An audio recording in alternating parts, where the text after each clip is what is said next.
Marilah kita panjatkan puji dan syukur atas dari Allah Subhanahu wa taala yang telah memberikan kita limpahan nikmat, rahmat serta hidayahnya sehingga kita masih dapat berkumpul di musola Toba ini.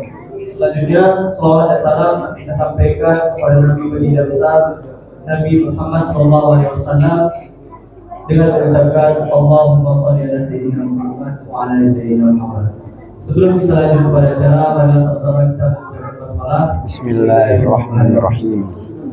Sebelum kita lanjut kepada mendengarkan ceramah dan juga melaksanakan sholat tarawih, ada beberapa hal yang saya sampaikan. Yang pertama, ucapan terima kasih kepada Bapak Ibu yang telah memberikan infak Ramadannya dan juga yang menyumbangkan makanan dan minuman takjil untuk sholat Toba kita. Semoga Bapak Ibu yang telah memberikan mendapatkan pahala bagi kita semua. Amin. Dan juga kami ucapkan jazakumullahu khairan katsiran. Yang kedua, ceramah yang akan disampaikan oleh Bapak Hayatul Fikri SPD. Untuk itu, marilah sama-sama kita mendengarkan ceramahnya dengan sesama kepada Bapak. Ngajar di mana ngajar? SD Al Rasyid. Yang Di dekat Rawa Insan.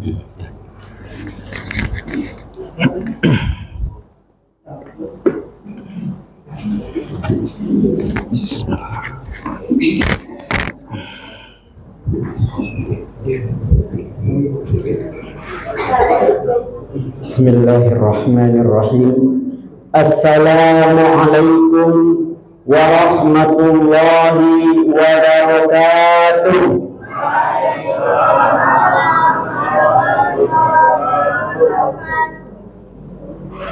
Alhamdulillah, alhamdulillahilladzi ja'ala syahru Ramadan afdalus syuhur unzila fihi al-Qur'an hudan linnas wa bayyinatin minal huda wal furqan. Ashhadu an la ilaha illallah wahdahu la syarika lah wa ashhadu anna Muhammadan abduhu wa rasuluh la nabiyya ba'da, amma ba'du.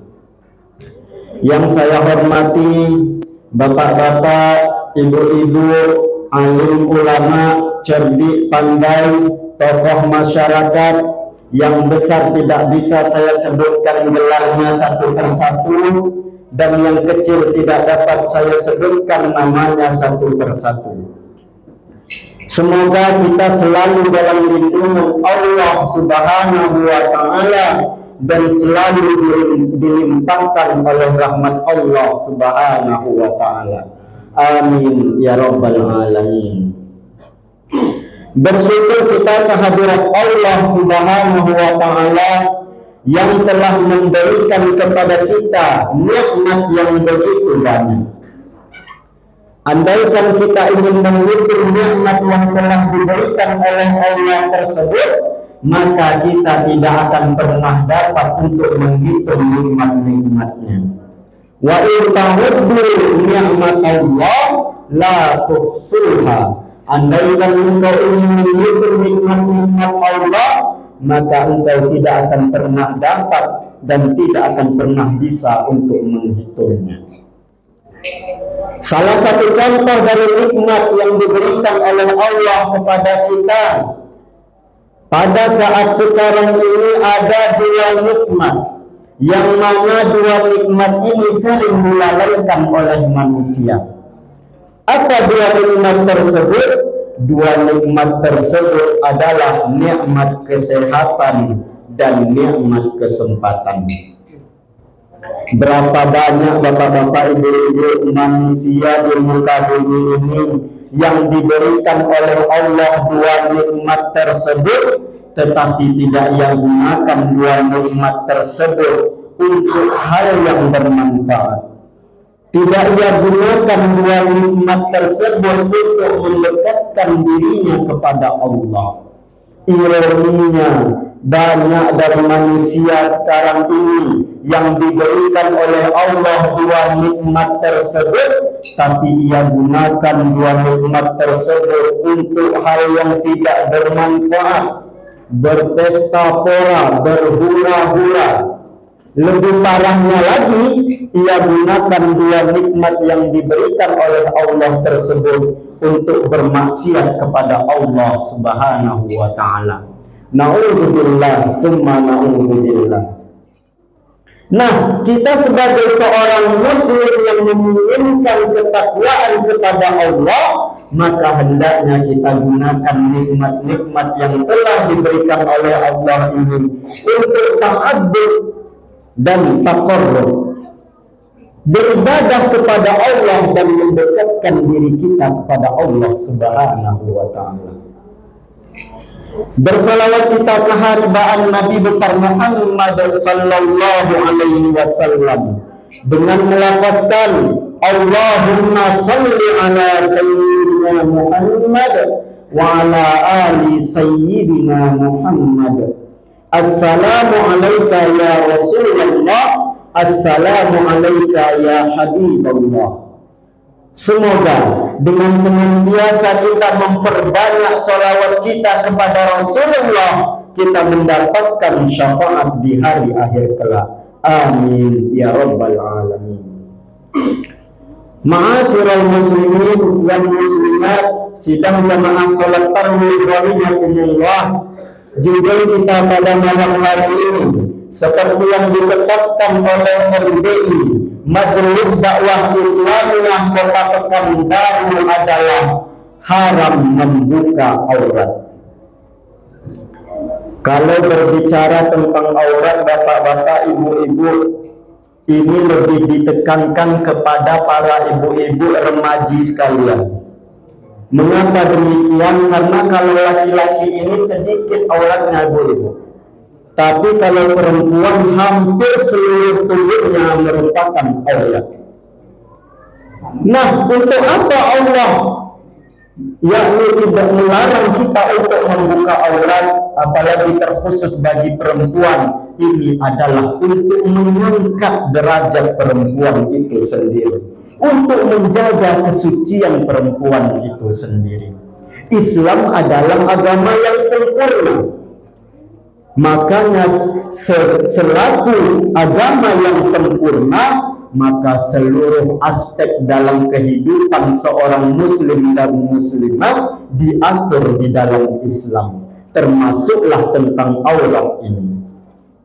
Allah Subhanahu wa taala dan Rasulullah jelas-jelas memerintahkan kepada kita untuk menutup yang namanya aurat. Karena dengan menutup aurat inilah maka akan terjaga pandangan dari laki-laki dan perempuan. Laki-laki menutup aurat akan terjaga pandangan perempuan. Perempuan menutup aurat maka akan terjaga pandangan laki-laki. Sama-sama menjaga. Nah, sekarang banyak pendapat opsi yang mengatakan begini, bapak-bapak, ibu-ibu. Oh, itu laki-lakinya saja yang terlalu besar nafsunya. Nah, ini adalah pendapat yang salah, ibu-ibu.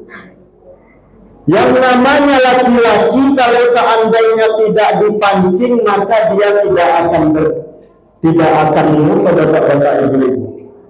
Terkadang perempuan ini sengaja pula dia membuka auratnya di depan laki-laki yang bukan mahram. Apalagi sekarang ini zaman globalisasi, bapak-bapak, ibu-ibu, di mana budaya-budaya itu gampang masuk, termasuklah budaya barat. Kalau di barat mungkin bagi mereka membuka aurat itu adalah hal yang biasa, bapak-bapak, ibu-ibu, karena mereka memang agamanya bukan muslim. Bahkan ada sebagian yang tidak memiliki agama di sana atau ateis. Jadi wajar-wajar saja kalau seandainya mereka membuka auratnya. Tapi itulah mulai dari tontonan atau di media-media sosial, sehingga banyak orang yang menjadikan tontonan malah dijadikan sebagai tuntunan, sedangkan tuntunan hanya dijadikan sebagai tontonan. Sudah kebalik, bapak-bapak, ibu-ibu yang dirahmati oleh Allah. Televisi, media sosial itu sebenarnya kan tontonan, sedangkan Al-Quran adalah tuntunan kita. Tapi malah kebalik, televisi media sosial yang dijadikan acuan pada saat sekarang ini, sedangkan Al-Quran sudah banyak yang dilupakan. Na'udzubillah, summa na'udzubillah. Bapak-bapak, ibu-ibu yang dirahmati oleh Allah. Nah, aurat ini, bapak-bapak, ibu-ibu, kalau yang laki-laki itu batasnya mulai dari pusar sampai ke lutut, bapak-bapak, ibu-ibu, itulah aurat bagi laki-laki. Sedikit ya Pak Bu ya. Sedangkan perempuan itu auratnya adalah seluruh tubuhnya kecuali apa yang tampak dari dirinya. Itu di dalam Al-Quran. Illa ma zahara minha. Apa yang tampak itu yakni adalah wajah dan telapak tangan. Nah, yang banyak salah kaprah sekarang ini bapak-bapak, ibu-ibu, punggung tangan. Banyak yang mengatakan kalau punggung tangan itu bukanlah aurat, padahal sebenarnya punggung tangan itu juga termasuk aurat, jadi harus dijaga. Jadi laki-laki ini, bapak-bapak, ibu-ibu, yang namanya laki-laki ini cepat, kalau cepat hang otaknya. Kalau sudah melihat sesuatu yang seharusnya tidak dilihat, itu otaknya cepat hang, bapak-bapak, ibu-ibu. Jadi kita jagalah, sama-sama menjaga kita. Bapak-bapak, ibu-ibu yang dirahmati oleh Allah. Nah, yang namanya aurat ini tentu ada mahram-mahramnya. Nah, mahram ini terbagi akan 3, bapak-bapak, ibu-ibu. Mahram itu adalah orang yang haram untuk dinikahi. Ada mahram ini yakni adalah mahram nasab. Mahram nasab ini mahram keturunan. Dia haram untuk dinikahi karena dia termasuk dalam nasab-nasab kita. Siapa itu? Kalau bagi laki-laki yakni adalah bibi, nenek, mulai dari neneknya, ibunya, bibirnya. Nah, ini bagi laki-laki. Tapi kalau seandainya dia punya paman, pamannya menikah, bibi yang istri dari paman tersebut itu bukanlah mahram, bapak-bapak, ibu-ibu. Itu bukan mahram. Jadi harus dijaga juga aurat kita kepada bibi dari istri dari paman tersebut. Sampailah ke bawah. Nah, yang banyak salah kaprah sekarang ini tentang sepupu. Banyak orang, dia kan anaknya si Anu, masih saudara sama saya. Padahal sepupu itu sebenarnya adalah bukan mahram. Kita kadang membuka aurat, kadang yang laki-laki pakai celana pendek segini, ada sepupunya perempuan nampak. Nah, ini bahaya. Begitu juga dengan yang perempuan, ada sepupu laki-lakinya di rumah tidak pakai jilbab dia. Ini juga bahaya, bapak-bapak, ibu-ibu yang dirahmati oleh Allah. Nah, selanjutnya ada juga yang bertanya tentang ipar. Bagaimana kedudukan ipar? Kan kita sudah menikah dengan kakaknya atau dengan abangnya misalnya, atau dengan adiknya. Nah, kata Rasulullah Sallallahu Alaihi Wasallam bahwa ipar itu adalah maut. Apa maksud dari maut di sini? Maksudnya adalah ipar itu juga bukan mahram. Jadi kita jaga aurat kita di depan ipar kita. Jangan karena kita telah menganggap dia saudara, dia adalah adik dari istri kita atau adik dari suami kita, sehingga kita nyantai-nyantai saja membuka aurat di depannya. Jangan, bapak-bapak, ibu-ibu yang dirahmati oleh Allah. Karena yang namanya ipar itu maut, kata Rasulullah. Berapa banyak kejadian yang akhirnya suaminya ujung-ujungnya berselingkuh dengan adiknya, adik dari istrinya. Banyak, bapak-bapak, ibu-ibu. Begitu juga dengan perempuan, berselingkuh dia dengan adik suaminya. Banyak. Makanya tidak salah kalau Rasulullah mengatakan bahwa yang namanya ipar itu adalah maut. Bapak-bapak, ibu-ibu yang dirahmati oleh Allah. Nah, sekarang kita mau membahas tentang bagaimana dengan aurat tersebut. Kadang, Pak Ustadz, saya kan sudah menutup semua badan saya, tapi ternyata yang ditutupnya tidaklah cukup.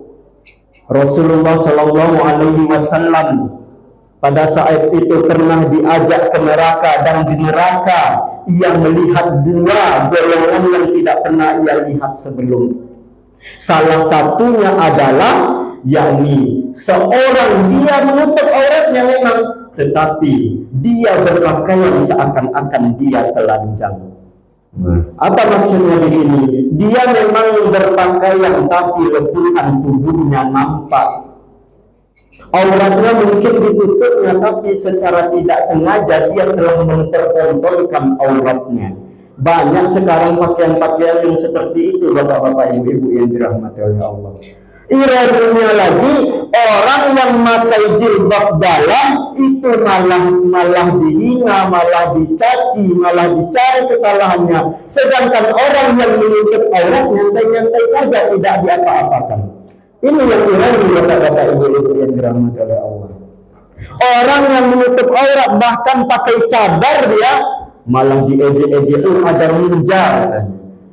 Masa orang menutup aurat dibilang ninja, bapak-bapak, ibu-ibu yang dirahmati oleh Allah. Memang yang namanya cadar ini bukanlah wajib, tapi secara logikanya dia itu berusaha untuk menjaga dirinya, berusaha untuk menjaga auratnya. Jadi jangan diusik, bapak-bapak, ibu-ibu, biarkan saja. Bahkan dia telah mengamalkan salah satu sunnah. Kalaulah seandainya kita bahas, bapak-bapak, ibu-ibu, Rasulullah itu semua istrinya itu pakai cadar. Mengapa? Karena memang Allah memerintahkan khusus bagi istri-istri Rasul itu untuk menggunakan cadar.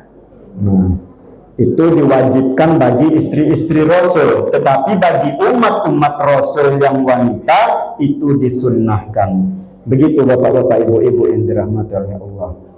Nah, apakah bahaya dari yang namanya membuka aurat tersebut? Yang pertama yakni adalah dengan membuka aurat maka dia akan mengundang yang namanya syahwat. Yang pertama itu mengundang yang namanya syahwat. Ini yang harus kita jaga. Berapa banyak terjadi pemerkosaan, berapa banyak terjadi kekerasan seksual, itu semua karena apa? Karena kita tidak bisa menjaga aurat kita. Nah, itu yang pertama. Yang kedua yakni pastinya orang yang membuka aurat itu akan dimasukkan ke dalam nerakanya Allah Subhanahu wa ta'ala. Nah, ini yang kedua. Orang yang membuka aurat, walaupun seandainya sholatnya luar biasa, sholat sunnah dikerjakannya, sedekah dia banyak sedekahnya, puasa dia ditambah puasa sunnah, kalaulah seandainya dia tidak menutup auratnya, maka amalan yang dikerjakannya akan menjadi sia-sia. Mengapa? Karena dia telah melanggar satu perintah Allah yang sangat ditekankan, yakni menutup aurat. Jadi apapun ibadah yang ibu-ibu lakukan, yang bapak-bapak lakukan, kalau seandainya bapak tidak mau menutup aurat di hadapan orang yang bukan mahram, maka siap-siaplah pahala dari ibadah itu akan terkuras dengan dosa-dosa bapak-bapak, ibu-ibu membuka aurat. Nah, itu yang kedua. Kalaulah seandainya tidak ada lagi pahala kita, kebaikan kita, tentu kita akan dijerumuskan oleh Allah ke dalam nerakanya. Yang ketiga, ini terkhusus untuk yang ibu-ibu dan remaja, pemudi. Apa itu? Ingat ini, ibu-ibu ingat. Seorang wanita itu dia tidak akan sendiri masuk ke neraka kalau dia membuka aurat. Dia membawa orang-orang bersamanya. Siapa yang dibawanya?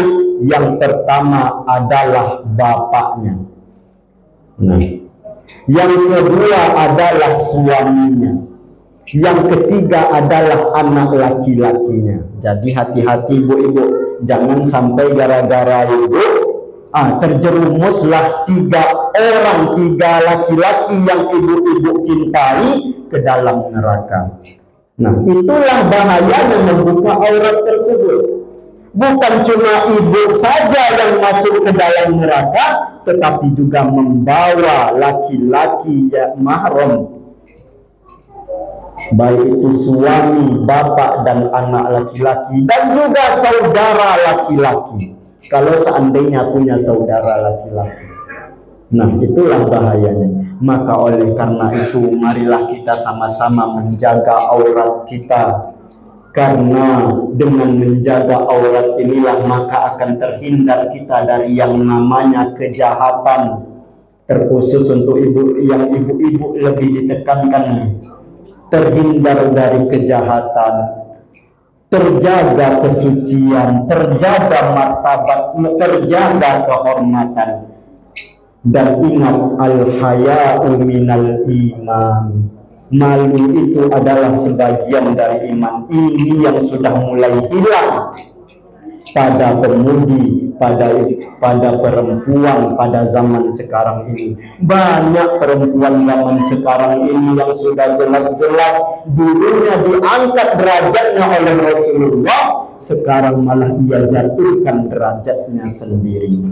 Na'udzubillah, tsumma na'udzubillah. Marilah sama-sama kita jaga aurat kita. Semoga dengan menjaga aurat ini adalah wasilah jalan bagi kita untuk menuju surganya Allah Subhanahu wa ta'ala. Mungkin hanya ini yang dapat saya sampaikan. Apabila terdapat kesalahan dan kekurangan, saya mohon maaf, karena apabila ada yang salah, itu adalah dari diri saya sebagai seorang muslim, sebagai seorang manusia, karena manusia pasti memiliki yang namanya salah. Kullu ibni Adam khata'un wa khairu khata'in at-tawwabun. Setiap anak cucu Adam pasti memiliki salah, dan sebaik-baik orang yang bersalah adalah yang bertaubat kepada Allah. Nah, atas segala salah saya mohon ampun kepada Allah, dan saya mohon maaf kepada Bapak Ibu sekalian. Dan apabila ada benarnya, itu merupakan hidayah dari Allah Subhanahu wa ta'ala. Usikum wa iyaya nafsi bitaqwallah, faqad fazal muttaqun. Wallahu muwaffiq ila aqwamit thariq. Assalamu alaikum warahmatullahi wabarakatuh.